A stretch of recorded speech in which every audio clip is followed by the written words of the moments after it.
केंद्रीय मंत्रिमंडल के मेरे सभी साथी, देश के लॉजिस्टिक्स और उद्योग जगत के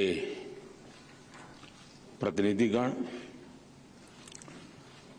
अन्य सभी महानुभाव, देवी और सज्जनों, आजादी के अमृतकाल में आज देश ने विकसित भारत के निर्माण की तरफ एक महत्वपूर्ण कदम उठाया है। भारत में लास्ट माइल डिलीवरी तेजी से हो, ट्रांसपोर्ट से जुड़ी चुनौतियां समाप्त हो, हमारे मैन्युफैक्चरर्स का, हमारे उद्योगों का समय और पैसा दोनों बचे, उसी प्रकार से हमारा जो एग्रो प्रोडक्ट है, विलंब के कारण उसकी जो बर्बादी होती है, उससे हम कैसे मुक्ति प्राप्त करें, इन सारे विषयों का समाधान खोजने का एक निरंतर प्रयास चला है और उसी का एक स्वरूप है आज नेशनल लॉजिस्टिक पॉलिसी। और मुझे पक्का विश्वास है कि हमारी इन सारी व्यवस्थाओं में सुधार के लिए और इस क्षेत्र में काम करने वाली सरकार की अलग अलग इकाइयों में के बीच में भी एक समन्वय स्थापित होगा, होलिस्टिक अप्रोच रहेगा और उसका परिणाम हम जो गति चाहते हैं उस गति को मिलेगा। और मेरा आप सबसे आग्रह है, मुझे यहां आने में जो 5-7 मिनट देर हुई उसका कारण था यहां एक छोटी सी प्रदर्शनी लगी है। समय अभाव से मैं बहुत बारीकी से तो देख नहीं पाया, लेकिन सरसरी नजर से मैं देख रहा था। मेरा आप सबसे आग्रह है कि समय निकाल करके 15-20 मिनट इसी कैंपस में है, जरूर देख करके जाइए किस प्रकार से टेक्नोलॉजी इस क्षेत्र में रोल कर रही है, स्पेस टेक्नोलॉजी का हम लोग कैसे उपयोग कर रहे हैं, और एक साथ सारी चीजों को देखेंगे तो आप इस क्षेत्र में होंगे तो भी शायद आपको बहुत सी नई चीजें प्राप्त होगी।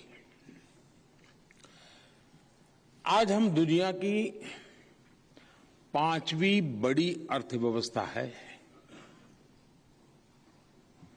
क्यों, आपको खुशी नहीं है?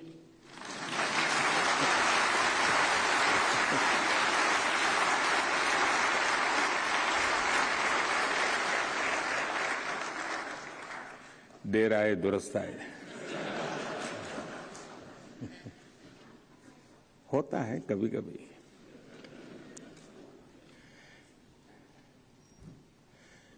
क्योंकि चारों तरफ इतनी नेगेटिविटी का भरमार होता है कि उसमें कभी कभी अच्छाइयों को ढूंढने में बड़ा टाइम लगता है। और देश बदल रहा है जी। एक समय था हम कबूतर उड़ा छोड़ते थे, आज चीता छोड़ते हैं।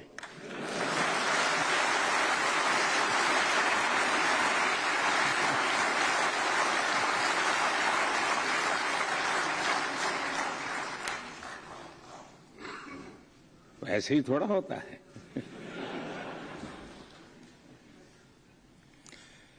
लेकिन आज प्रातः चीता छोड़ना और शाम को लॉजिस्टिक पॉलिसी का कोई मेल तो है ही जी। क्योंकि हम भी चाहते हैं कि लगेज एक जगह से दूसरी जगह पर चीते की स्पीड से जाए।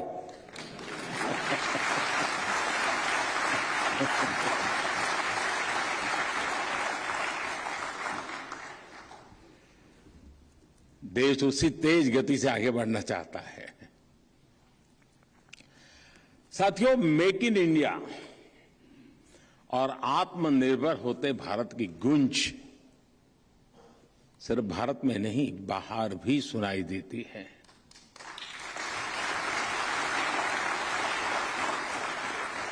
आज भारत एक्सपोर्ट के बड़े लक्ष्य तय कर रहा है। पहले तो ये तय करना ही बड़ा कठिन रहता है, इतना बड़ा, पहले तो इतना था, अब एकदम ऐसा। लेकिन एक बार तय हो जाए तो देश कर भी देता है। उन लक्ष्यों को पूरा कर रहा है देश। आज भारत के मैन्युफैक्चरिंग सेक्टर का सामर्थ्य, एक प्रकार से भारत मैन्युफैक्चरिंग हब के रूप में उभर रहा है। ये दुनिया के मन में स्थिर हो रहा है, इसकी स्वीकृति बन रही है। जो लोग पीएलआई स्कीम का अध्ययन करेंगे उनको पता चलेगा कि विश्व ने इसको स्वीकार कर लिया है जी। ऐसे में नेशनल लॉजिस्टिक पॉलिसी हर क्षेत्र के लिए बहुत ही नई ऊर्जा लेकर के आई है। मैं सभी स्टेक होल्डर्स को, व्यापारियों को, कारोबारियों को, निर्यातकों को, देश के किसानों को मैं आज इस महत्वपूर्ण इनिशिएटिव के लिए, जो उनके लिए एक बहुत बड़ा एक प्रकार से जड़ी बूटी उनके हाथ लगने वाली है, इसके लिए अनेक अनेक शुभकामनाएं देता हूं, बहुत बहुत बधाई देता हूं। साथियों, यहां इस कार्यक्रम में अनेक पॉलिसी मेकर्स, उद्योग जगत के सारे बड़े बड़े दिग्गज हैं जो इस क्षेत्र में रोजमर्रा की उनकी जिंदगी है, कठिनाइयों को उन्होंने झेला हुआ है, रास्ते खोजे हुए हैं, कभी शॉर्टकट भी खोजे होंगे, लेकिन किए हैं। आप सभी जानते हैं, और जो कल कुछ लोग लिखेंगे उसको मैं आज कह देता हूं।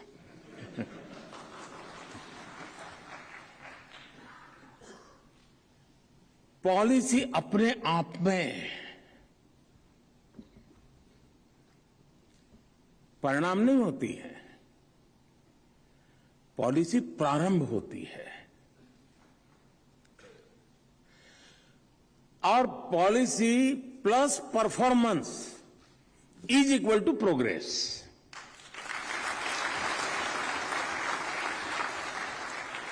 यानी पॉलिसी के साथ परफॉर्मेंस के पैरामीटर हो, परफॉर्मेंस का रोड मैप हो, परफॉर्मेंस के लिए टाइमलाइन हो, ये जब जुड़ जाती है तो policy plus performance is equal to progress. और इसलिए अब पॉलिसी के बाद सरकार की और इस क्षेत्र से जुड़े हुए सभी दिग्गजों की परफॉर्मेंस की जिम्मेवारी अनेक गुना बढ़ जाती है। अगर पॉलिसी नहीं है तो कहता है नहीं पहले से तो बहुत अच्छा है, पॉलिसी है तो पता चलता है कि नहीं वहां जाना था भाई तुम तो यहां रुके हो, ऐसे जाना था तुम तो ऐसे ही चले गए। पॉलिसी एक प्रकार से ड्राइविंग फोर्स के रूप में काम करती है, गाइडिंग फोर्स के रूप में भी काम करती है। और इसलिए इस पॉलिसी को सिर्फ एक कागजी दस्तावेज के रूप में न देखा जाए, हमें जिस चीते की गति से पूरब से पश्चिम तक माल ले जाना है उस गति को हमने पकड़ना है जी। आज का भारत कोई भी पॉलिसी बनाने से पहले, उसे लागू करने से पहले उसके लिए एक ग्राउंड तैयार करता है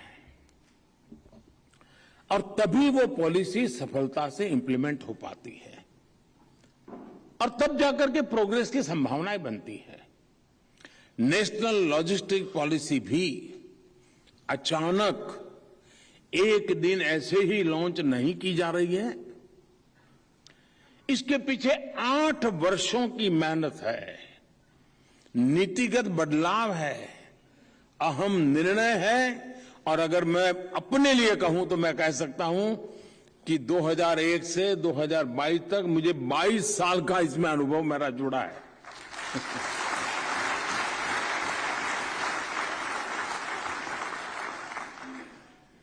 लॉजिस्टिक कनेक्टिविटी को सुधारने के लिए, सिस्टमैटिक इंफ्रास्ट्रक्चर डेवलपमेंट के लिए हमने सागरमाला, भारतमाला जैसी योजनाएं शुरू की, लागू की। डेडिकेटेड फ्रेट कॉरिडोर, उस काम में अभूतपूर्व तेजी लाने का हमने प्रयास किया है।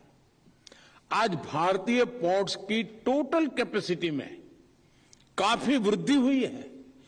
कंटेनर वेसल का औसत टर्न अराउंड 44 आवर्स 44 घंटे से अब वो घट करके 26 घंटे पर आया गया है। वाटरवेज के जरिए हम इको फ्रेंडली और कॉस्ट इफेक्टिव ट्रांसपोर्टेशन कर पाए, इसके लिए देश में अनेकों नए वाटरवेज भी बनाए जा रहे हैं। एक्सपोर्ट में मदद मिले, इसके लिए देश में करीब करीब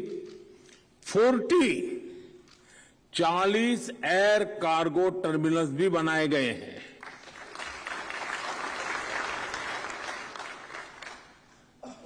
एयरपोर्ट्स पर कोल्ड स्टोरेज फैसिलिटी मुहैया कराई गई है। देश भर में 35 मल्टी मॉडल लॉजिस्टिक हब भी बनाए जा रहे हैं। आप सभी ने देखा है कि कोरोना संकट के समय में देश ने किसान रेल और किसान उड़ान का भी प्रयोग शुरू किया। देश के दूर दराज के क्षेत्रों से कृषि उपज को मुख्य बाजारों तक पहुंचाने में इन्होंने बहुत मदद की। कृषि उड़ान ने किसानों की उपज को विदेशों तक पहुंचाया। आज देश के करीब करीब 60 एयरपोर्ट्स वहां से कृषि उड़ान की सुविधा उपलब्ध है। मुझे पक्का विश्वास है, मेरा भाषण सुनने के बाद कुछ हमारे पत्रकार मित्र मुझे फोन करेंगे कि ये तो हमें मालूम ही नहीं था।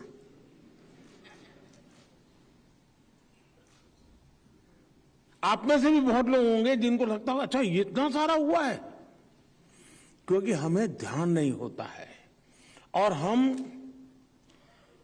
टुकड़ों में न सोचते हैं, टुकड़ों में न आगे बढ़ते हैं। हम एक निर्धारित लक्ष्य लेकर के हर प्रकार की व्यवस्थाओं को समेटते हुए उसको एक सांचे में ढाल करके चलने का प्रयास करते हैं। इंफ्रास्ट्रक्चर के इन प्रोजेक्ट्स पर लाखों करोड़ रुपए के इन्वेस्टमेंट के साथ ही सरकार ने टेक्नोलॉजी की मदद से भी लॉजिस्टिक्स सेक्टर्स को मजबूत करने का प्रयास किया है। ई संचित के माध्यम से पेपरलेस एक्जिम ट्रेड प्रोसेस हो, कस्टम्स में फेसलेस असेसमेंट हो, या फिर ई वे बिल्स और फास्टैग का प्रावधान हो, इन सभी ने लॉजिस्टिक्स सेक्टर की एफिशिएंसी बहुत ज्यादा बढ़ा दी है। साथियों, लॉजिस्टिक्स सेक्टर की एक और बड़ी चुनौती को भी हमारी सरकार ने बीते वर्षों में समाप्त कर दिया है। पहले अलग अलग राज्यों में अनेक टैक्स होने के कारण लॉजिस्टिक्स की रफ्तार पर जगह जगह ब्रेक लग जाता था, लेकिन जीएसटी ने इस मुश्किल को आसान कर दिया है। इसके कारण अनेक प्रकार के पेपर वर्क कम हुए, जिससे लॉजिस्टिक की प्रक्रिया आसान हुई है। बीते कुछ महीनों में सरकार ने जिस तरह ड्रोन पॉलिसी में बदलाव किया है, इसे पीएलआई स्कीम से जोड़ा है, उससे ड्रोन का इस्तेमाल विभिन्न चीजों को पहुंचाने में भी होने लगा है। और आप मान के चलिए, युवा पीढ़ी जरूर मैदान में आएगी। ड्रोन ट्रांसपोर्टेशन एक बहुत बड़ा क्षेत्र विकसित होने वाला है और मैं चाहूंगा कि दूर दराज जो हिमालयन रेंजेस के छोटे छोटे गांवों में कृषि उत्पादन होता है उसको ड्रोन से हम कैसे लाएं। जहां समुद्री तट है और लैंडलॉक इलाका है, अगर उनको मछली चाहिए तो ड्रोन से फ्रेश मछली पहुंचाने का बड़े शहरों में लैंडलॉक एरिया में कैसे प्रबंध हो, ये सब आने वाला है जी। अगर ये आइडिया किसी को काम आए तो मुझे रॉयल्टी की जरूरत नहीं है।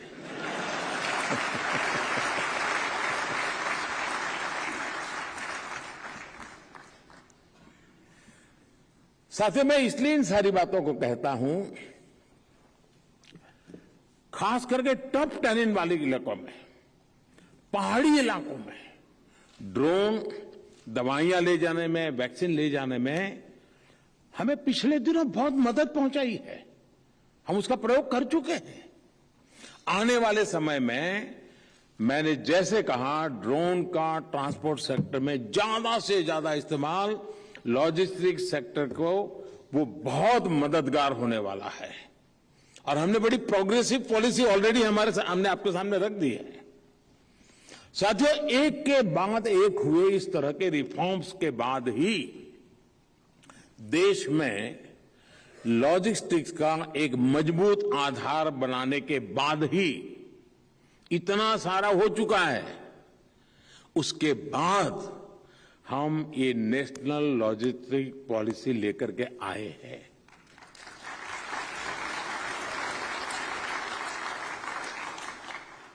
क्योंकि हमने एक प्रकार से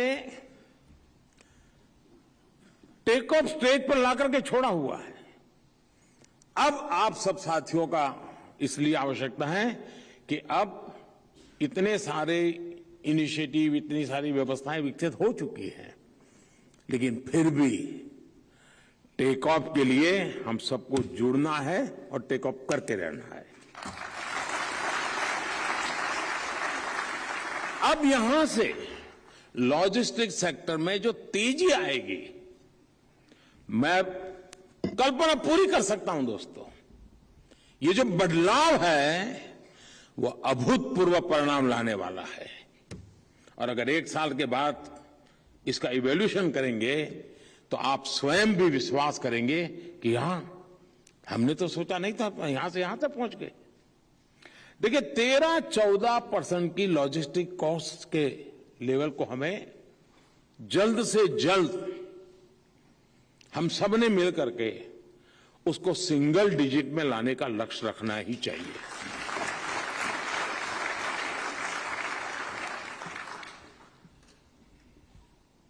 अगर हमें ग्लोबली कॉम्पिटिटिव होना है तो ये एक प्रकार से लो हैंगिंग फ्रूट है जी।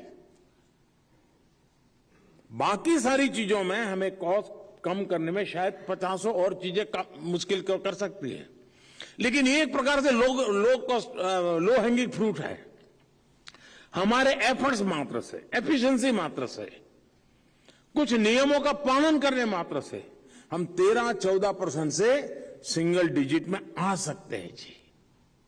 साथियों, नेशनल लॉजिस्टिक पॉलिसी के माध्यम से दो और बड़ी चुनौतियों का समाधान किया गया है। कितनी ही जगह एक मैन्युफैक्चरर को अपने काम के लिए अलग अलग जिलों में अलग अलग लाइसेंस लेना पड़ता है। हमारे एक्सपोर्टर्स को भी एक लंबी प्रक्रिया से गुजरना होता है।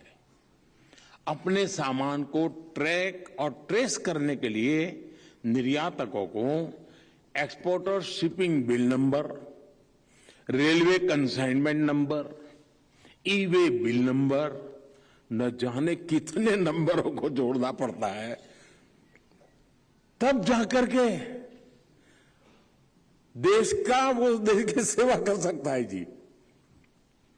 अब आप लोग अच्छे हैं तो शिकायत ज्यादा की नहीं है,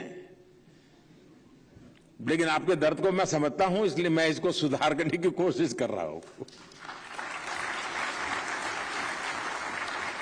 आज जो यूनिफाइड लॉजिस्टिक इंटरफेस प्लेटफॉर्म यानी यू लिप, और यही मैं कहता हूं यू लिप यूलिप लॉन्च हुआ है। उससे निर्यातकों को इस लंबी प्रक्रिया से मुक्ति मिलेगी। और उसका एक डेमो पीछे प्रदर्शनी में है, आप देखेंगे कि कितनी तेजी से आप खुद निर्णय करके काम आगे बढ़ा सकते हैं। यूलिप ट्रांसपोर्टेशन सेक्टर से जुड़ी सभी डिजिटल सेवाओं को एक ही प्लेटफॉर्म पर लेकर आएगा। नेशनल लॉजिस्टिक पॉलिसी के तहत आज ease of logistic services, E logs नाम से भी एक डिजिटल प्लेटफॉर्म भी शुरू हुआ है।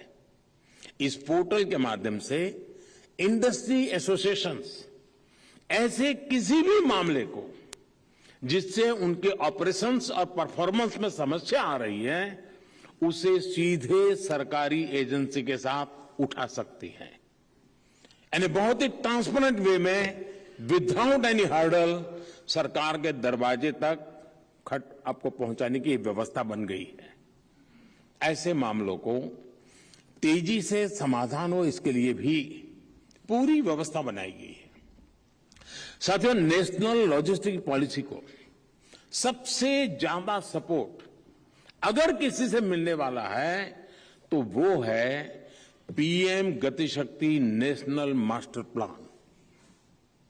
मुझे खुशी है कि आज देश के सभी राज्य और केंद्र शासित हमारी इकाइयां सब के सब इससे जुड़ चुके हैं और लगभग सभी विभाग एक साथ काम करना शुरू कर चुके हैं। केंद्र और राज्य सरकारों के अलग अलग इंफ्रास्ट्रक्चर प्रोजेक्ट से जुड़ी जानकारियां, उसका एक बहुत बड़ा डेटाबेस तैयार हो चुका है। आपको ये जानकर के हैरानी होगी साथियों कि आज केंद्र और राज्य सरकारों से करीब करीब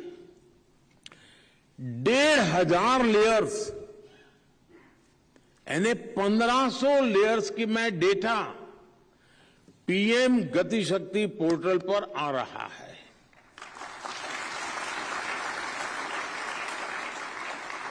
कहां कौन से प्रोजेक्ट्स हैं, कहां फॉरेस्ट लैंड है, कहां डिफेंस लैंड है, इस तरह की सारी जानकारी एक सिंगल जगह पर आने लगी है।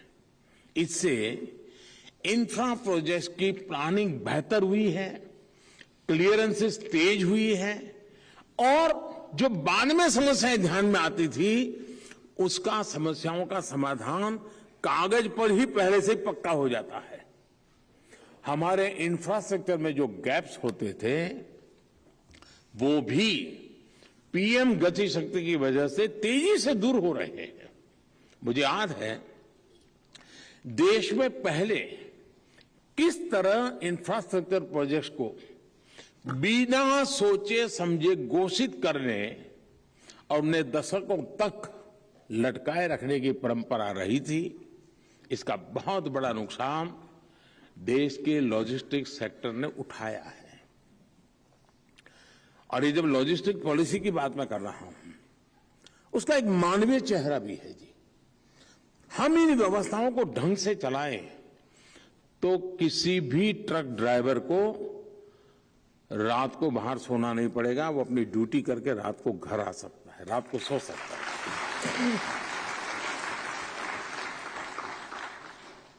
ये सारा प्लानिंग व्यवस्था सब आसानी से की जा सकती है और ये कितनी बड़ी सेवा होगी। मेरा कहने का तात्पर्य है कि ये पॉलिसी अपने आप में देश के सोचने के पूरे तरीके को बदलने का सामर्थ्य रखती है। साथियों, गति शक्ति और नेशनल लॉजिस्टिक पॉलिसी मिलकर अब देश को एक नई कार्य संस्कृति की तरफ ले जा रहे हैं।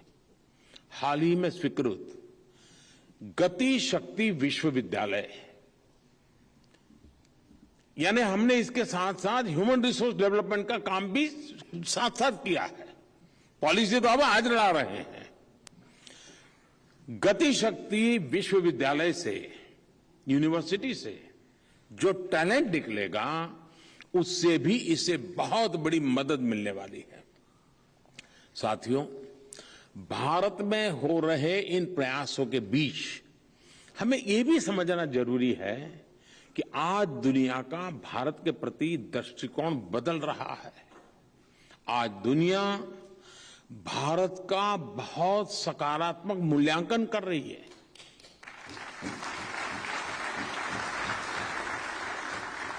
हमारे देश में थोड़ी देर लगती है, लेकिन बाहर हो रहा है। भारत से दुनिया बहुत उम्मीदें लगाए बैठी है और आप में से जिनका संबंध आता होगा, आप भी अनुभव करते होंगे। दुनिया के बड़े बड़े एक्सपर्ट कह रहे हैं कि भारत आज डोमेस्टिक सुपर पावर के तौर पर उभर रहा है। एक्सपर्ट्स और democratic super power. Experts Bharat के एक्स्ट्रा ऑर्डिनरी टैलेंट इकोसिस्टम से बहुत प्रभावित हैं। एक्सपर्ट्स भारत की डिटर्मिनेशन और प्रोग्रेस की प्रशंसा कर रहे हैं और ये महज संयोग नहीं है। भारत और भारत की अर्थव्यवस्था ने वैश्विक संकट के बीच जिस तरह का रेजिलियंस दिखाया है, उसने विश्व को नए भरोसे से भर दिया है।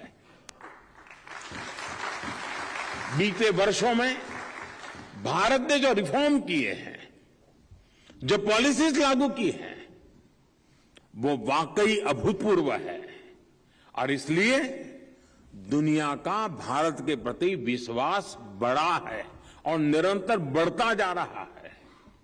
हमें दुनिया के इस भरोसे पर पूरी तरह खरा उतरना है। ये हमारी जिम्मेदारी है, हम सभी का दायित्व है और ऐसा अवसर खोना हमारे लिए कभी भी लाभकर्ता नहीं होगा। आज लॉन्च हुई नेशनल लॉजिस्टिक पॉलिसी, मुझे पक्का विश्वास है देश के जीवन के हर क्षेत्र में एक नई गति लाने में मदद करने वाली है। साथियों, विकसित बनने का संकल्प लेकर चल रहे भारत को आप में से कोई ऐसा नहीं होगा जो ये नहीं चाहता होगा कि हमारा देश एक डेवलप कंट्री बने। कोई नहीं होगा जी। समस्या यही होती है, चलो यार कोई करेगा। मुझे यही बदल लाना है, हमें मिलकर के करना है।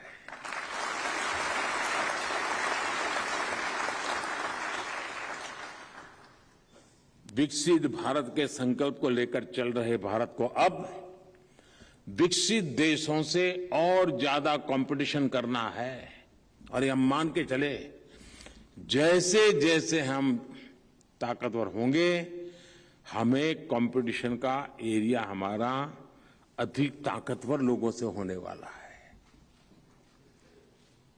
और इसको हमने स्वागत करना चाहिए, झिझकना नहीं चाहिए जी। आ जाओ, तैयार है।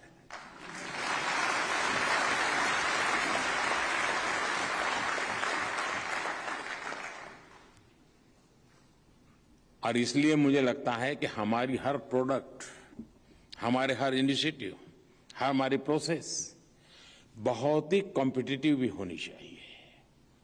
सर्विस सेक्टर हो, मैन्युफैक्चरिंग सेक्टर हो, ऑटोमोबाइल हो, इलेक्ट्रॉनिक्स हो, हमें हर सेक्टर में बड़े लक्ष्य बनाने हैं और उन्हें प्राप्त भी करना है। आज भारत में बने प्रोडक्ट्स को लेकर दुनिया का आकर्षण वो सिर्फ हमारी पीठ थपाने के लिए सीमित नहीं रहना चाहिए, हमने विश्व के बाजार को कब्जा करने की दिशा में सोचना चाहिए। दोस्तों, भारत के एग्रीकल्चर प्रोडक्ट्स हो, भारत के मोबाइल हो या फिर भारत की ब्रह्मोस मिसाइल, दुनिया में आज इनकी चर्चा है। कोरोना काल में भारत में बनी वैक्सीन और दवाइयों ने दुनिया के लाखों लोगों की जान बचाने में मदद की।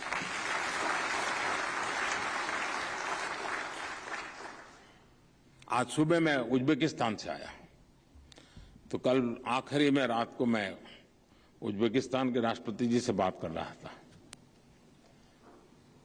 देर हो चुकी थी, लेकिन वो इतने उत्साह से बता रहे थे कि बोले हमारे यहाँ उज्बेकिस्तान में पहले योगा के प्रति एक प्रकार से नफरत का माहौल था, लेकिन बोले आज स्थिति ऐसी है, हर गली मोहल्ले में इतना योगा चल पड़ा है, हमें भारत से ट्रेनर्स की जरूरत है।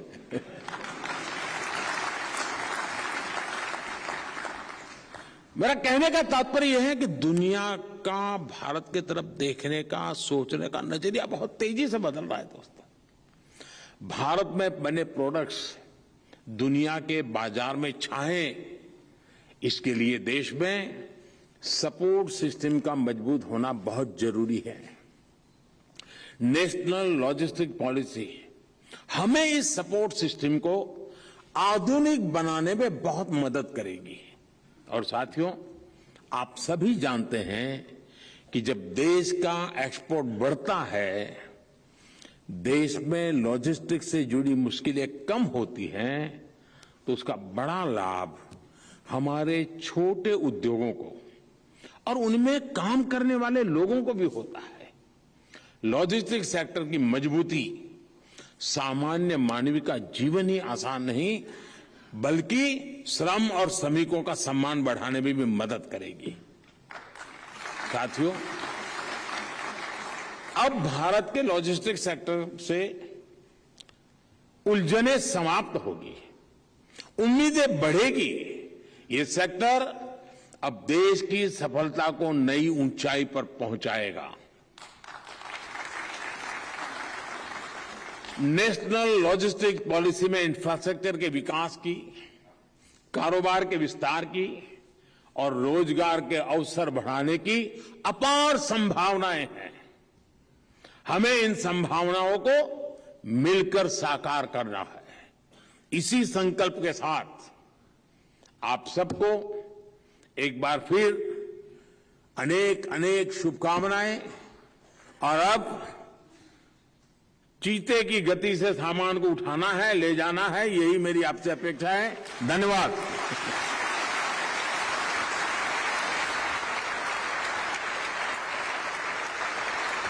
बहुत बहुत धन्यवाद माननीय प्रधानमंत्री जी, आपके उत्प्रेरक